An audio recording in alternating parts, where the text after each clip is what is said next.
Loving somebody or waiting for somebody who doesn't want you is like holding on to a rope that is already frayed. It hurts you more than it saves you. So why don't you just let go? Hello, you're welcome to my YouTube channel. I am Aanuoluwa Adebanjo, and this is Everything Within True with Aanuoluwa Adebanjo. It's a channel where I talk about pretty much relationships and lifestyle, just real life, everyday situations, basically. So you can stick around. It will be nice to have you. If you're a returning subscriber, you are definitely an OG and you know how I feel about you. Thank you so much for supporting me. Now, let's talk about the signs that you are holding on to somebody who doesn't want you and why you should stop, why you should let it go. So you might not know it that, or maybe you're holding on, or maybe you're in self-denial. So let me just put it out to you. These are signs that you would see. These are signs that you're holding on to somebody who doesn't want you. Number one is that you can see that they are non-committal. You can see it. It's not rocket science. You know when somebody is non-committal to you. You know when you are the one, when they are like not consistent, right? And they are non-committal. Okay. You know when somebody doesn't commit to you, when it's feeling like, oh, you're the only one in that relationship, you're the only one, just doing your thing. It's not even a relationship, but that's you are just the only one committing to them basically. So when you're not getting that in return, then you are definitely waiting on somebody or loving somebody who doesn't want you. And take it from somebody who has been there. Now in my case, I don't even know whether he wanted me, but it was more like it was unrequited, right? It was unrequited, and I was basically the one who was more of like into him.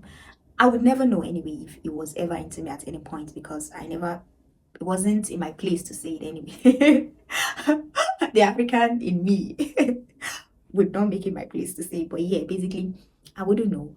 But yeah, it was just more like, so anyway, you would know. That is, don't let me go about, I think I made a video about it maybe like 2 years ago when I first started out on YouTube. So yeah, you can check it out. I'm not even going to tag it to this video because nah. So anyway, they are non-committal.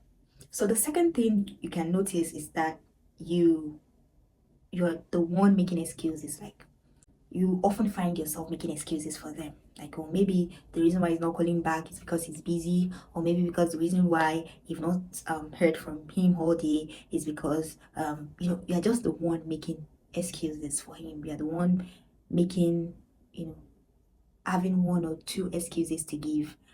Now, in this case, it might be a he or a she, so I'm not being gender based here, but these are just signs that they are not into you and you are the one that is into them. The third thing that you would notice, the third sign, is that you are communicating more than they are. Like you're the one maybe always initiating a conversation, you're the one always just wanting to engage them.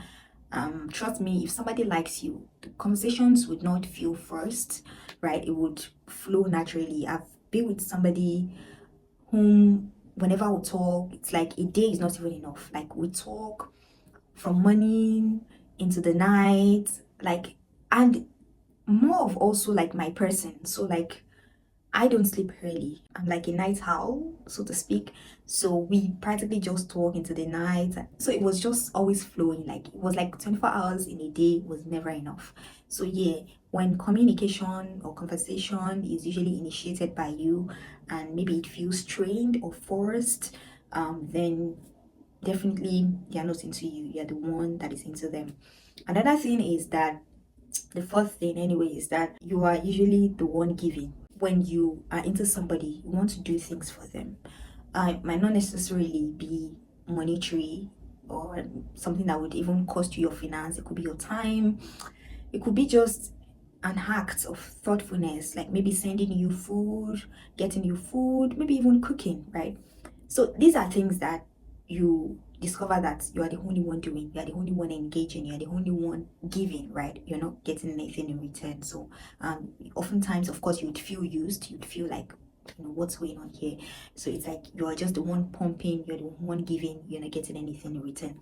So anyway, after noticing all of the signs, why should you now stay in the relationship? So yeah, if you're looking for reasons not to stay. I got you. Number one is, like I said, holding on to somebody who doesn't love you or is not into you is like holding on to a frayed rope, right? It will hurt you more than it will save you. So just let go. Okay. So the emotional turmoil, the mental stress, even the physical effect on you is enough to say, you know, nah. Okay, to just give up on it, right? And two, when you don't let go of something, you would hardly see other things, right? Because if you're so fixated on something, you might not see other things. So holding on to that one person who is not into you probably would never be, would allow you to lose sight of other people, of other things around you, of other people, other person who might actually be into you. But because you are so fixated on this one person, you might not see them.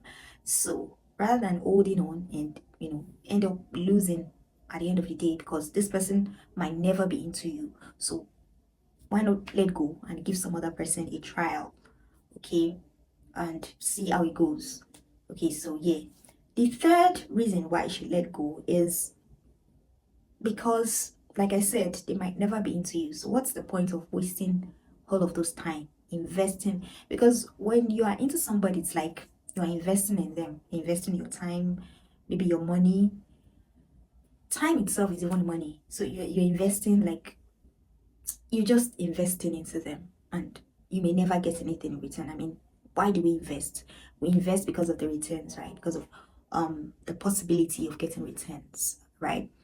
So when it is almost as clear as day that you might never get a return on that investment, why do you want to keep investing? Why do you want to keep pumping in your time, your energy, your emotions? Now, don't get me wrong, and it's gonna be painful, it's gonna be hard to let go, it's gonna be difficult, right? But trust me, there's no time that it's not gonna hurt. Whether you like it or not, you will still have to let go. But the timing matters, because if you let go at the time when maybe they now have to be forced to tell you point blank to your face, that might be too painful. It might also affect your self-esteem. So before it gets to that stage where they have to lay it bare to you, where they have to like practically just tell you, I am not into you, why don't you just leave while you still can? And you know, focus on your own growth, your own personal development. Because yeah, that's what I preach here.